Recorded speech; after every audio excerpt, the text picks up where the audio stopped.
to Russia. He said Russia didn't want a war with Europe, but if the Europeans started a war, Russia was ready for it now.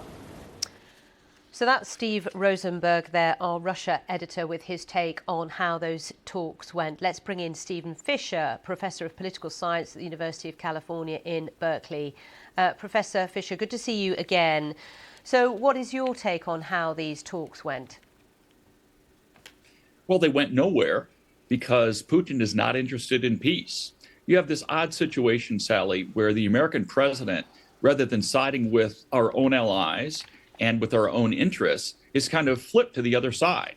Trump, unlike any previous American president, sides with America's enemies. He's more friendly to Putin and to Russia than he is to our own West European allies and European allies in general, and to Ukraine. And so Trump keeps putting forward proposals that are very favorable to Putin.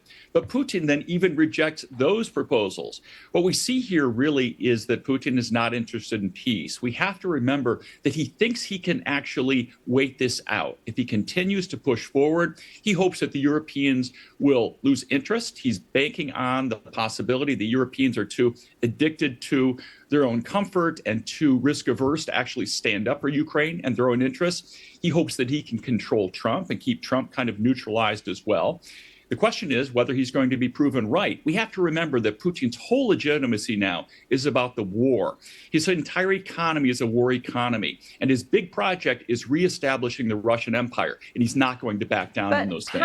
How long? You say he's willing to wait. He's in for the long game, and he will not compromise on what he wants out of this.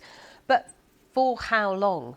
That is the question, isn't it? Because, Trump is in power for a certain period of time.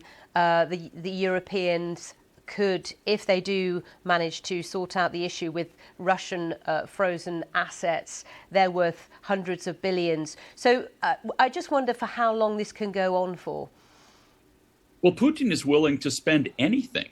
Any amount of blood and treasure. He doesn't care. This is his passion project. But sorry to interrupt you straight away, but you say that, but how long can he spend and go on with this war without there being any kind of sort of revolt within Russia itself?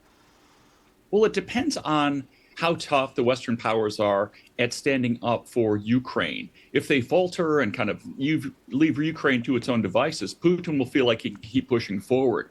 If Putin meets force, if he actually meets resistance, and he can't make any more progress, if his economy is falling apart, I think even then, frankly, he's going to continue to keep pushing, but that will at least limit his ability to continue to make gains. In terms of revolts against him, I don't see any possibility, in the near term at least, of a popular revolt against him.